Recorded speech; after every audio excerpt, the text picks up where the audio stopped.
So, Raevyn, the journey across Tazim is a long one. Not only in distance, but in battles that are still being fought. Eldrazi spawn are still prevalent everywhere, and Sanctuary is hard to come by. With every camp you come across, some join your small venturing party and eager themselves to visit Seagate and see the aftermath of what has happened there with their own eyes. And others occasionally from your troop choose to stay behind to help defend small communities that you come across along the way, finding purpose and deciding that it is greater than the journey. By the time you reach the ruins of Seagate, only a few of your original troop are still amongst you, and a journey that should have taken only a few weeks has instead taken several months, as every rest brought with it more and more challenges, more and more delays, stalled by battles and people found too meek or otherwise incapable of helping themselves. And in Seagate, you see a collapsed lighthouse and camps spread out around it. You also see a tether connected to a large floating hedron up in the air where you see more encampment built. And beyond all of that is the wreckage of the giant Seagate, 500 feet tall, connecting the border of Tazim, holding in the Halimar Sea. You see some other movement, some other structures seemingly built up on the cliff top, just near the start of the gate. You're aware that the city of Seagate was built on the wall, but it seems like all the encampment, all the survivors of whatever happened here are built around this lighthouse.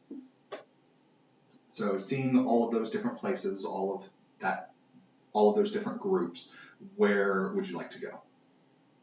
What kind of people are in the groups? Looking out at the camps, you see all races represented. You see elf, you see core, you see human, you even see vampire. I would like to go speak with the other elves. Okay, so heading towards kind of the central community near the lighthouse, or at least the ruins of the lighthouse that had been there prior. Moving amongst the elves of the camp, they seem to largely be Tajuru Nation elves, and most of them seem not like warriors. They seem like displaced families, refugees.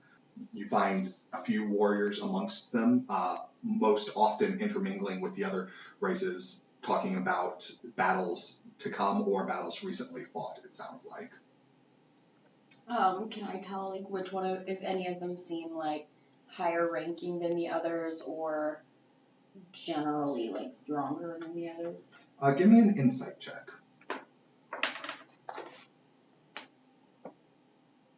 13. Okay. So you would hear one name come up a little bit more, and you'd get the impression that the people they're talking about are in charge. The name you hear is Munda. Okay. Well, I'm gonna walk over to Munda. You don't know who. You just from listening in on conversations, that's what you gather. I would like to loudly shout the name Munda. Just in the middle of the encampment near the tower, you're just shouting out. I want to speak with Munda. Okay. As you do so, a lot of people around turn and look. You see some people mid-meal eating just scraps or small rations, just turning, looking at you inquisitively. A lot of the rest of your group, especially the civilians amongst them, have kind of already started to spread out in the camp looking for people they know or other people they might be more familiar with. But eventually, a man does come to you. He is a core. With tattoos of hedrons on his arms and bald head. From his waist, you see several spools of rope, each ending in a hook. And he has little bits of flesh off his chin that are bound by one rope, just tying them all together high up, and then they spread back out. You're Munda? I am Munda. Are you travelers? Refugees? No. Warrior? Are you? I am ambush leader. Anyway, what's happened here? Short version. I always prefer. Ulamog came. We fought. and captured. Something went wrong and a demon released Ulamog and caused the stir of Kozilek. The two titans destroyed our resistance, and we fought again. And with the help of others, everyone together killed them, burnt in a flame that lit up this entire sky. I've heard stories of the names. General Gideon Jura and General Tatsri. Khazri is currently at the hilltop if you wish to speak with her. Gideon is gone, fighting a new fight. I just turn and walk away, up towards the hill. If you'd prefer to wait, the lighthouse, and you're already gone by the time he finishes. So you make your way up to the hilltop where you see what looks like a small stone bench built all around the corners of the cliff face, kind of keeping it in. And in the center of that circle is a statue.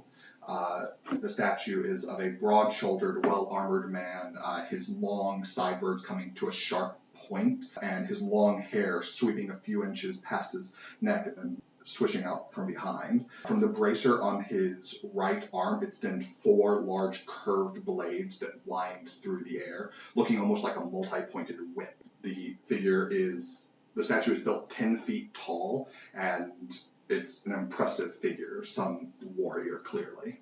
And beyond that, just standing looking out at the sea, you see a woman, very heavily armored, and she has dark tanned skin, clearly in her late 40s, clearly human, and there is a halo, it appears, around her neck, just at the top of her armor. Tell me what happened here. She turns and looks at you. Hello. I'm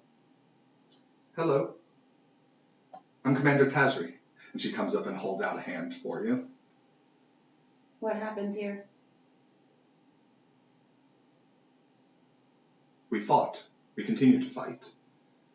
Have you come to fight? If that's what's needed. It is. Where's the fight? Here constantly. I look around. Do I see fighting? No.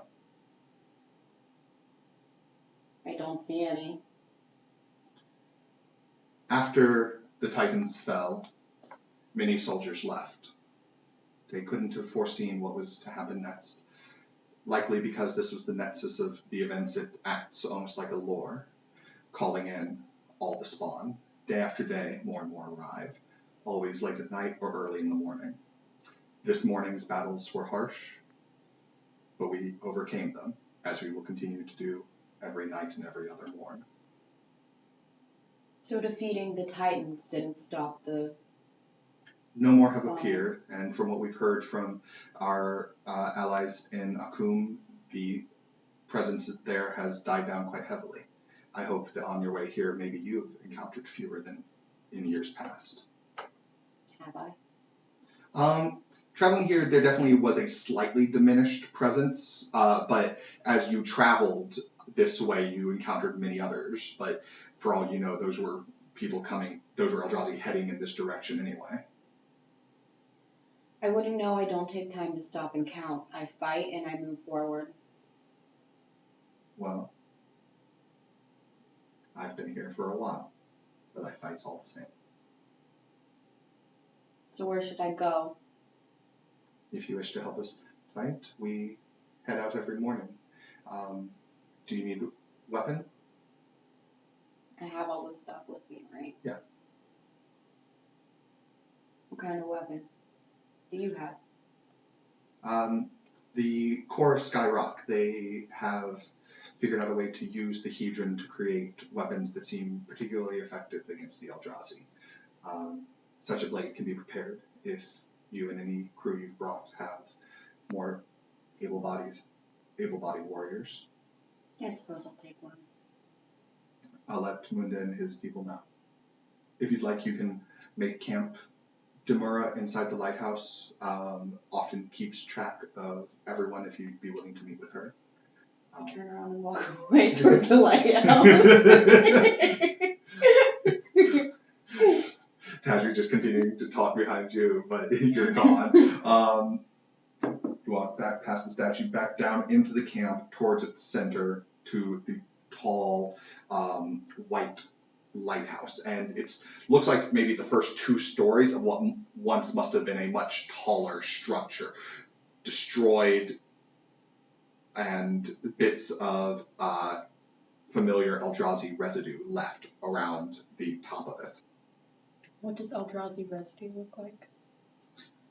So you would mostly be familiar with the chalky, almost bone-like structures left in the wake of Ulamog, but this is actually a little bit different. It looks almost more geometric and glows in a weird way. Almost more crystalline.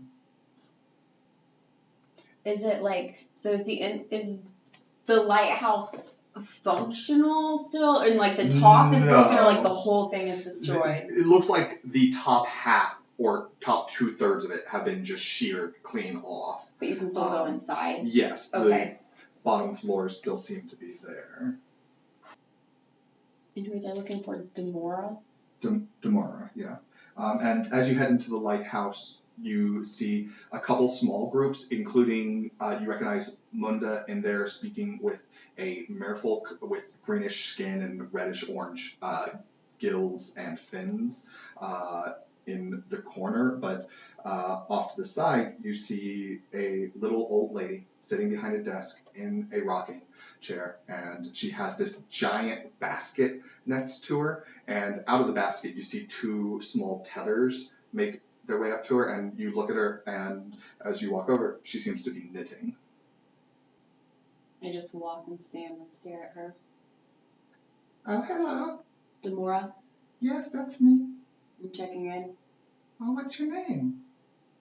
Why? Well, I like to write it down and take a lot of notes. And she kind of like sits down, and you can see inside the large basket are just at least a dozen large spools of thread of various colors, and what looks like several projects half finished. The one she currently is working on seems to be entirely black, but she's in the middle of working on a white pattern in the middle of it. Okay. You don't finish your work often, do you? Oh, no, I'm going to finish it all. I have a lot of different projects, lots of different people. Lots of different people to take care of. Sure. Just write my name as R. Okay. R. Would you like anything to eat over in the corner? Fresh fruit all over there. I walk away. We have pineapples, blackberries, apricots, strawberries. I walk away over to the fresh fruit and grab some. So I saw... As you're like mid-biting through a strawberry, you see Demura over in the corner waving at you. I turn. So you said Munda was in here? Yes, he was speaking with a merfolk. Okay. Was there anybody else in here? Yeah, there were a couple of small groups, mostly eating food, and just getting food and leaving, or gathering supplies. It looks like there's a large cabinet that's been repurposed and has a bunch of different supplies for setting up tents or fixing structures that have already broken down. So just odd bits and ends. No complete tents, it doesn't look like, but just little bits to help for anything that's been broken. Okay, so I will first go over to the cabinet and see if there's anything that like would be useful to me for like setting up a temporary camp here or for like continued travel. Make a survival check. Do a bad start. 11. So you think you could make a low quality tent? Great, that's all I need. I picked that up. I've slept in worse. I've slept in the marshes. So as I leave, I'll steal a side glance at Munda. And then, does he notice? Yeah, he looks over and like interrupts his conversation as if he's about to come over and see if you need anything. He just looks, do you need Do you need anything? That sword that the woman mentioned would be great. Sword? What Yes. woman? The woman. The statue. Goodbye.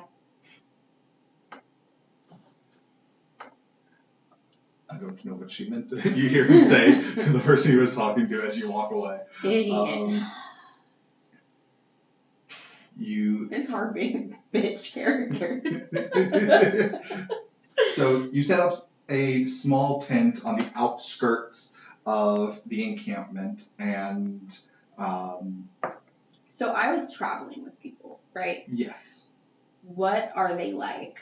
So Do I see them? there are 3 other Joraga warriors amongst them, and outside of those 3, mostly humans, or there's a couple of Tajuru elves as well that had joined your troop on the journey to Seagate. But outside of the 3 other Joraga warriors, none of them are battle hardened. They were more so people hoping to see what was happening, almost like refugees leaving one bad situation, hoping for another to be less bad.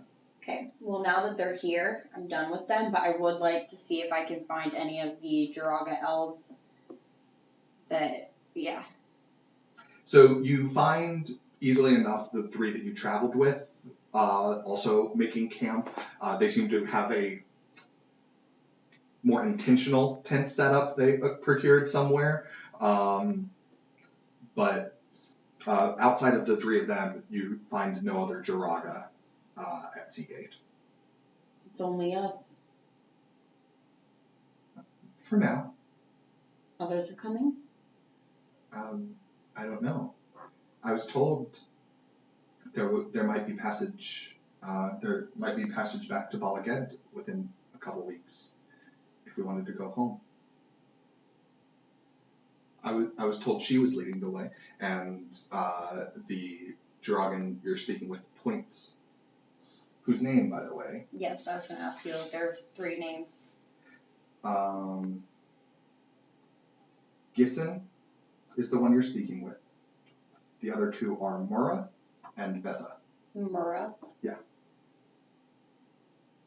I was told she'd be leading the way, and Gisson points towards a vampire in full black, what looks like some kind of plate armor, large 5-pointed apparatus, almost like antlers rising above her head, who seems to be looking around, ordering people in different directions, clearly in some position of charge. You trust her? Some other people said that she's the only reason they made it here alive from Guldraz. If she could get here, we should be able to get back. Have you spoken with her? Not directly, no, but several of her confidants, members of her lineage. I'll speak with her. Okay. We're going to get some rest. It was a lot of travel. Sure. Sleep. I'll go walk over to Le Vampire. She just... I say that. Le Vampire. Just kidding. As you leave, Gisson, she just gives you an odd look. I didn't sleep. Because I'm such a bitch, I'm like making you go through your notes so fast, talking like everyone. So she is in the air, maybe about 20 feet, just hovering there. And you hear her shouting orders. It sounds like she's speaking with healers, directing them towards different injured parties.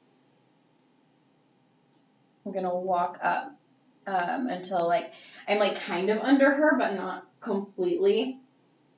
And I'll just stare for a second and see if she notices me.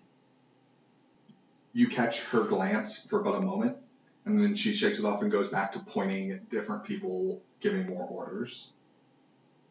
You're taking me back to Balaged? See her motion over somewhere in the distance, and then just immediately descend straight down and just So now are we like in this? front of you, almost directly in front of you. Okay, Yes, your I faces don't are move. mere inches apart. She's very pale with long dark hair, her bulky leathers and cape all black and dark red. And just how may I be of help to you? Are you taking us to Bala Ged? I am preparing an expedition back to my home. Balaget is on the way, so if you'd like safe passage across the waters, I can allow that. We leave in 2 weeks.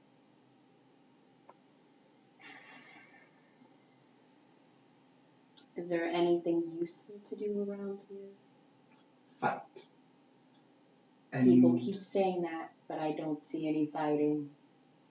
Well, next morning I believe you'll find it. And where have you made camp? You'll find it earlier than most, I suspect. Excellent. Go back to your floating. I understand you're used to people amongst your kind who have lived centuries, but you must understand, I've lived millennia, and I do not appreciate. And you just walk away. Just walk away. Raven's not getting lectured. Fuck that. I will go to my camp. I will spend a little bit of time just like polishing up my weapons or whatever the hell fighters do, because I'm a fighter now. And do like some fucking push-ups or something. Football drills. Okay, sure.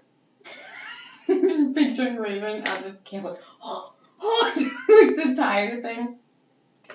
And then I suppose I will go to sleep and wake up nice and early for, I mean, is it nighttime or is it like? Yeah. Okay. Like by the time you've made your way through this odd loop through Seagate, you have worn down what was already the evening hours into time when it is actually quite dark. I'll go to sleep. I will keep my short sword or my scimitar like right next to my pillow with like one hand resting on it while I sleep. Yeah, so like one hand on my scimitar and the other hand on like my tribal necklace. Okay. Will you make a perception check for me? 14. It'd be really cool if I got like a high roll one time during this. In the morning, you're awoken at the sound of 2 pieces of wood getting kind of knocked together just outside your tent. Pull out, I sit up immediately. You see some small, hunched-over figure just outside. The dim light of the dawn just catching their figure, projecting it onto the flap of your tent. I would like to hold on to my sword and try and like really swiftly like jump out of the tent and like sword up to whatever is outside. Okay, that just happens. And Demura, who's standing there, like stumbles, dear. And one of the 2 large baskets of fruit that she's carrying tumbles out of her arms, and apples go everywhere. Oh no. What are you doing? Well, I was coming to see if you wanted some breakfast, and also, I heard last night that you were doing some exercises and everything, and I just thought I'd mention, General Tajri, she does a lot of exercises too. She goes on her morning runs. That's great. I'm sure she'd love some company if you wanted to ever join her. Pick up an apple and eat it and walk. Okay, bye, R. I do that. I give her one of the wide-eyed faces. Maybe you shouldn't be outside people's tents while they're sleeping if you don't want to get stabbed. What? Friendly advice. Okay, thank you. And any other character, and I'd love this lady. I want to love her so bad. And you can see off in the distance, on top of the sea gate itself, what look like quick movements at first, and then you see something come swooping down out of the air, clearly grab something up, and then drop. And Can I tell what it is? as you focus your eyes, you can see the figure that has dropped something else is the vampire you spoke with last night. She was a bitch. Can't trust vampires. And I'll run over closer to what's being dropped, I guess. Well, what has been dropped was dropped on the other side of the wall. Oh. So it fell far past the cliff. Like you're kind of on this cliff, and on the other side of it is a huge drop down into the sea. Well, then I will run over to nearer. Okay, towards the gate itself. Yes. Cool. So you get closer and you stumble upon the end of a fight. You see Tazra, you see Munda, and you see the floating figure. You see several other soldiers, and you see Eldrazi viscera everywhere. And you look over and you can see several Eldrazi splattered on either side of the wall on the ground. Clearly there's just been a fight here. What the hell? Everyone looks at you, confused, and Tazri walks over to you. Is everything all right? I came here to fight. I was told there would be fighting. I was not here for said fight. This is bullshit. Munda informed me last night that it would take a day for your weapon to forge. I thought it would be best to... I have other weapons. I see. I apologize, and we will make sure you are alerted at the next encounter we see. It would be in your best interest to. Now, I apologize you weren't a part of this. I turn around. But you'll have to allow me to tend to those who were. I turn around. Walk away. Now what am I gonna do all fucking day? Well, midway through the day, a young core woman will approach you with a sheathed weapon. The bit sticking out of the sheath bearing a large circle with an ornate carvings in it before a very long blade. It seems to be a shorter sword, but with extra ornate features to it. Pull it out a little bit. This won't break? No, it's as good as any other blade, but for some reason the nature of the hedron seems to be extra potent against any of the Eldrazi. How was this discovered? We have several lithomancers and stone forgers amongst the core. We've lived on and studied the hedrons for a long time. Congratulations. Thank you. Goodbye. Okay. She just hesitantly and with concern in her eyes turns and walks away. Can I test out the sword? Is it bendy? I don't trust it. I feel like it's gonna break in the middle of battle. As you do several exercises with it, it has similar weight to any other short sword. It just has these odd ornate runes. And the circle towards the top of it has a ring in the middle of it, and down the length of the blade there are several other notched areas that seem to allow the blade to breathe as it swings through the air. Not bad for the core. I'll put it up. What else is going on around camp these days? Mainly just people seemingly living as a community, being nice to one another, tending to each other's wounds. Wow, I feel personally attacked. Do I see Gissin, Mira, or Veza? You find Veza playing a game with several small children. They seem to be playing some form of tag.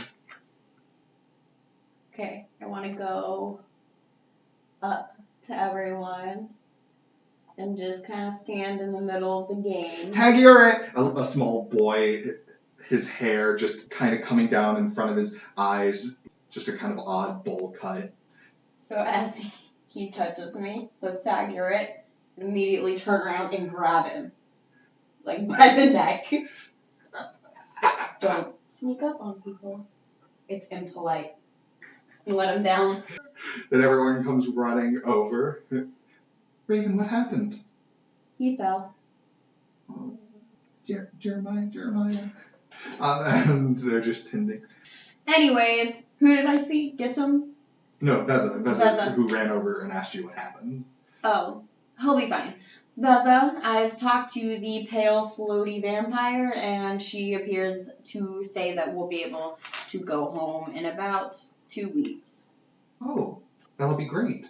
Have you heard any word on the state of Balagan? I've not.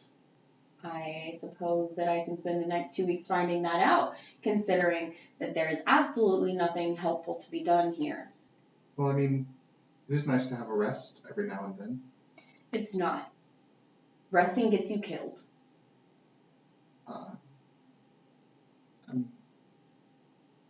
Okay, boys and girls, let's, We've all learned a lesson here today. They'll just kind of look up at you wide-eyed, kind of just take a step back, and they go off running again.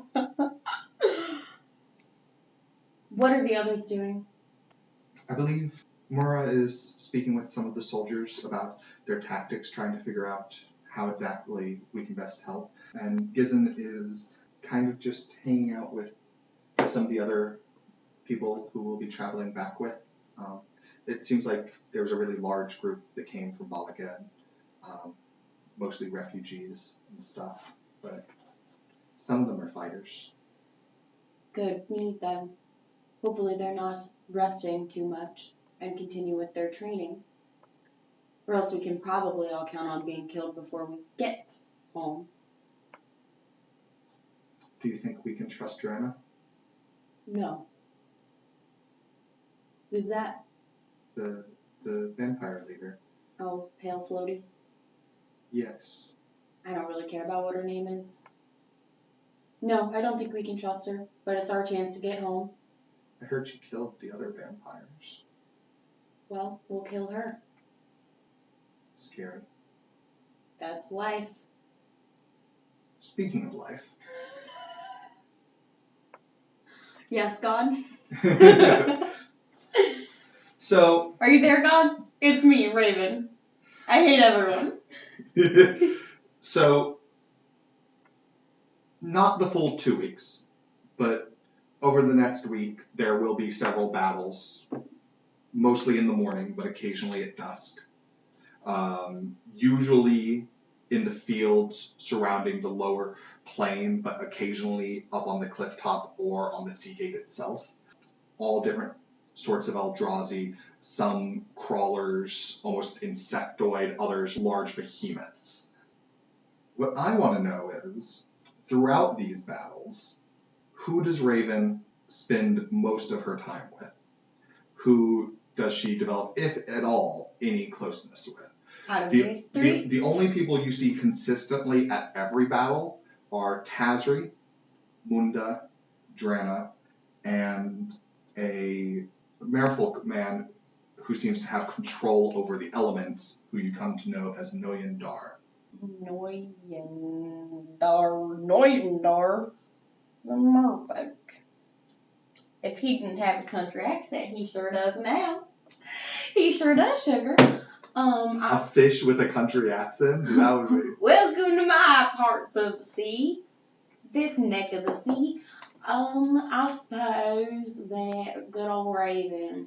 Please don't do the country accent. I think actually that this is actually Raven's new voice. This is like the bitch voice. Excuse me, I don't really give a fuck what you're talking about, in case you haven't noticed. So, yes, of these, I would like to know who Raevyn maybe ends up spending a little bit more time with, who potentially Raevyn trains with, as there aren't too many other warriors at Seagate, or even relaxation time, which adds to the list the possibility of Demora. Nothing for relaxation time. She's on her own training. Okay. The one of them who has the most extensive training regimen would be Tazri. She will, I was going to say Tazri or Munda would be, because if his sword is doing well, then probably Munda. Yes, the blade performs very well. You find that it cuts more easily through the Eldrazi than in your experiences past. I let him know that I'm semi-impressed, and then walk away before he responds. And indeed, as you battle, sticking close to Munda into several fights, you can see that he is not one for weapons, often hooking onto enemies, using their weight to swing himself around to get behind them, fighting mainly with his hooks and moving at lightning speed. You hear others amongst the core refer to him as the Spider, as he hooks and swings through every battle. Would you roll a d10 for me? No, I'm scared.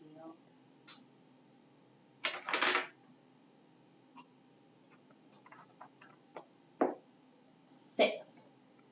Okay.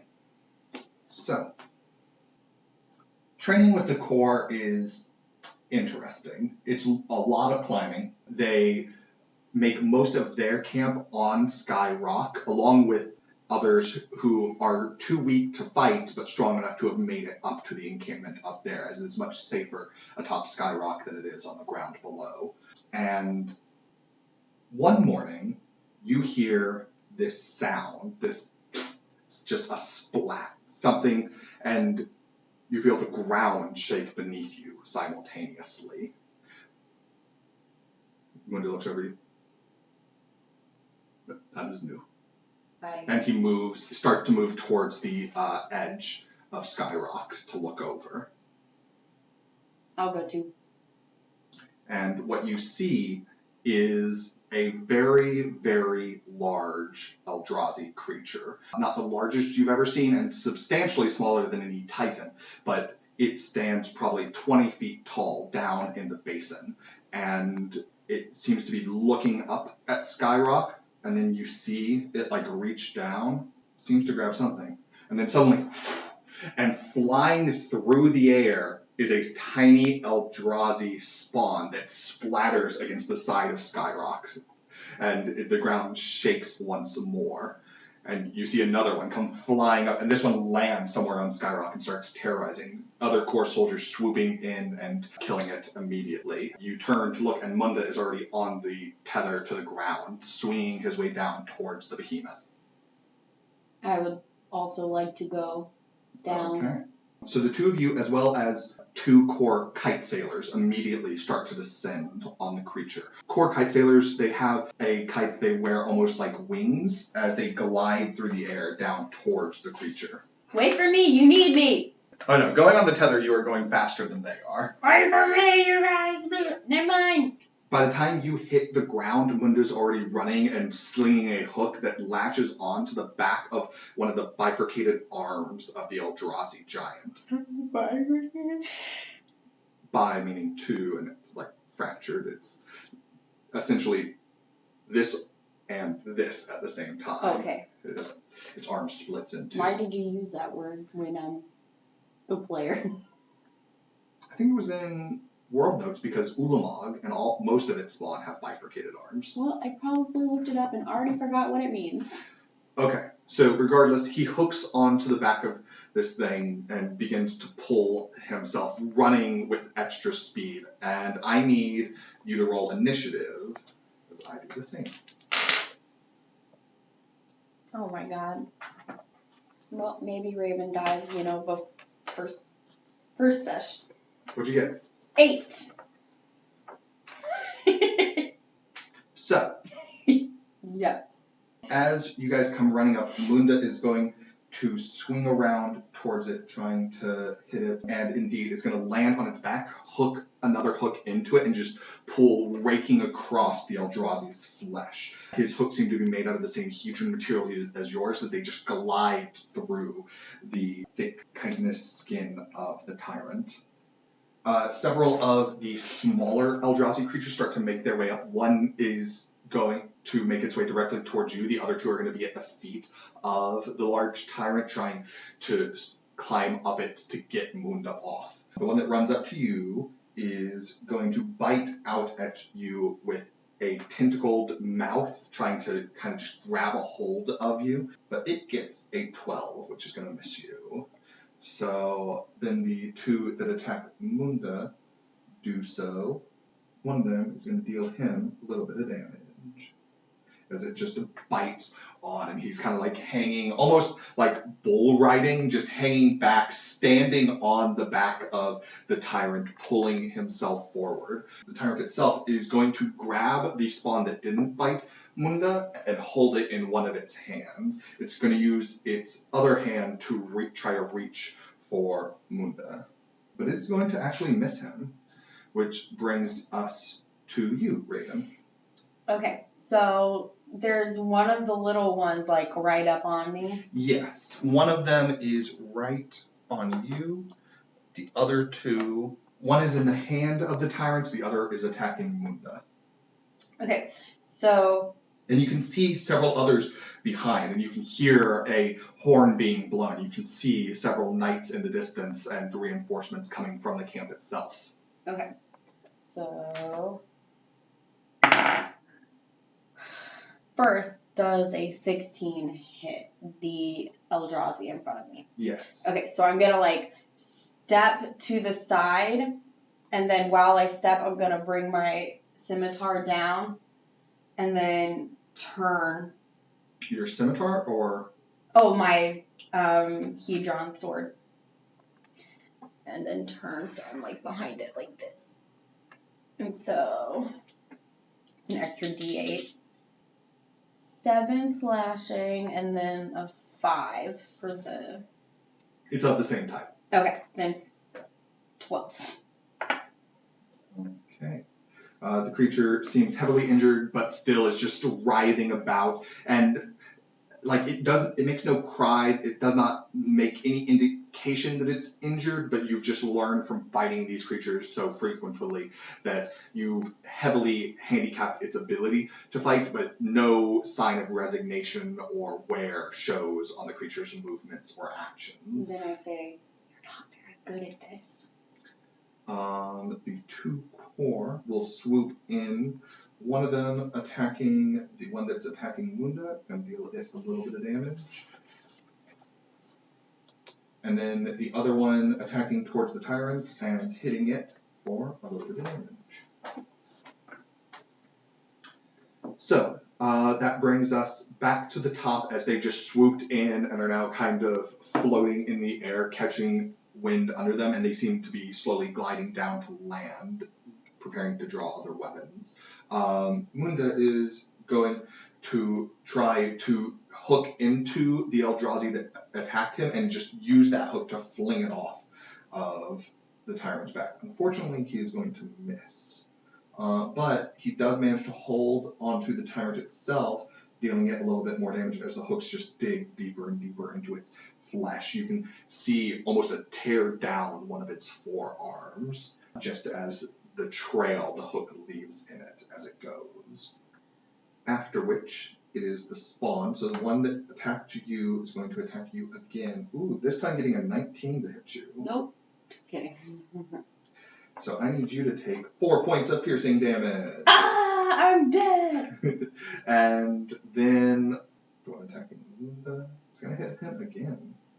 So Munda has now been bitten twice by this one. The one that's in the tyrant's hand just squirms back and forth.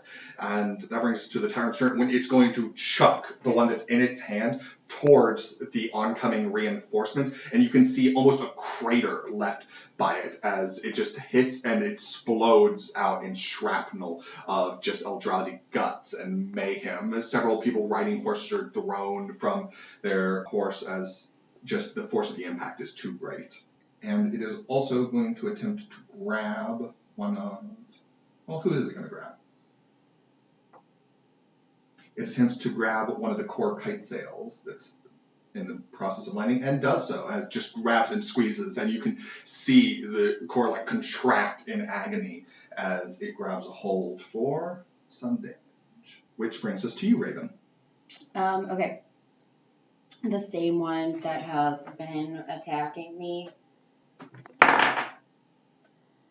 I'm going to just kind of like step forward and like bring the sword down as I go. And so again, 7 plus 8 Okay. slashing damage. So as it like scuttles around and bites onto your leg, you just slice at your side, and you can feel the creature's form give way. Every part of it breaking apart as your sword tears through, and it allows you the freedom to start moving. Are you going to move at all? Yeah, I'm gonna move up to the big dude. Okay. Then that brings us to the core. The one that is held is going to stab down into the hand that holds it, dealing some damage to the tyrant. And then the one that lands is going to cut at the one that's attacking Munda, hitting it, but it is still alive. And that brings us to Munda, who is going to now, seeing that it has one of the core held, going to direct his full attention towards just trying to carve away at that arm. Mm-hmm. Dealing some damage, but the tyrant seems mostly unperturbed as just little bits of it keep flying off, and you can see bits of flesh raked by the hook just go flying off in different directions as he continues to just dig into it over and over again. Bringing us to the spawn. So it's going to turn to attack the other kite sail and deal him some damage. And after it bites into him, you'll see several others that have scurried up from the bottom of the basin. So there's now 2 more Eldrazi spawn just at the back. Hey, I just killed that one. Bringing us to the tyrant's turn. It is going to... Oh. Does a... No. You got an 18 to grab you. So it is going to grab a hold of you. I need you to take 9 bludgeoning damage. I'm dead. I'm just kidding. I'm not. Wait, shit, I can't do math. I'm almost dead. Don't kill me in session 0. That's bullshit. And you are now held in its hand. And as it holds you and is gripping on you, you hear a scream. And that scream seems to grow more and more distant. And then you see its other hand that had been holding the core is now empty. Oh, baby. And you look back and you see just destruction as not on the oncoming recruits, but you see a small splatter against the sea gate itself. Just the wall now blemished. Which brings us to Raevyn. I will lift my sword up and like the forearm that's holding me, I want to try and get like right here. Okay. Like down in the center of the wrist. And I'll do it. I've got a 22. Okay, that'll hit. Be like, actually, no. Oh, you fucking kidding me right now? Fuck my life. Okay, you cut into it, and something you make contact with jagged just like sends your blade sideways, and you nearly shear off its entire thumb, but the creature overall seems unperturbed. It doesn't even wince. Again, Eldrazi don't seem to feel any pain, but this one is clearly heavily carved up already. Bringing us to the core. Having seen that, the one that's still standing there is going to try to slash at it, and will hit. Help me, motherfuckers. Then Munda will do the same twice. Why does he get double attacks? Only hitting once. Well, he's the ambush leader. I want double attacks. And one of his feet, he kind of loses balance as he's trying to dig into it, and he hooks back on to pull himself back up and just hook into the back of its neck. You can see the creature pulled back, its head just pointed now towards the sky as just more and more of it just splurts viscera everywhere from the tiny protrusions Munda continuously makes with its hooks. Bringing us to the spawn. Going to try to attack Munda this time. And hit him. Poor Munda. going to try to grab at Munda. It's going to miss. And then... And then he throws me and I roll a new character. Raevyn goes splat on the sea gate. What an interesting session 0 will be for anybody who listens. So you're digging your blade in, cutting through it, and suddenly, as you can like see Munda pull it back, you like look to see if the creature's going to fall from this reeling back. And instead, you feel this sudden movement as you're suddenly pulled high above its head, and then let go. You feel yourself tumbling through the air at very high speed. Can you make an acrobatics check for me? Oh, I was hearing the noise. A check? Yep, acrobatics. Where are you at? Oh, 20. Okay. So you're flying through the air very fast, and suddenly your foot catches on something, and you kind of like tumble, you're on the ground, just tumbling, and you manage to like kind of bounce off the next time you make contact, bouncing onto your feet, landing low, and just kind of looking around. And everything's different. You're still in a clearing, but there's other people around, mostly running away, not running towards. There's people running away in every direction. I'm used Except to for it. some very large, but this one more ogre-like, just a large rotund creature walking towards you, surrounded by 3 smaller creatures. They look like maybe goblins, but they don't have the inherent like rocky, stony, sharp flesh that you're familiar with of goblins. And there's other people here too. You don't see Munda, you don't see the core. You see someone who's soaked through, like she is just entirely wet on her hands and knees. You look around, there's no water, and another figure standing just a few feet away in long white robes. But everything's different. What the fuck is happening? There are a lot of buildings wherever you are. Like, a lot of buildings. More buildings than you've ever seen. In your entire life put together, more buildings than you've ever seen. And that is where we will end. What is going on? Am I in heaven? Am I in heaven, Joey? So I'll pick up next time. I'm in heaven.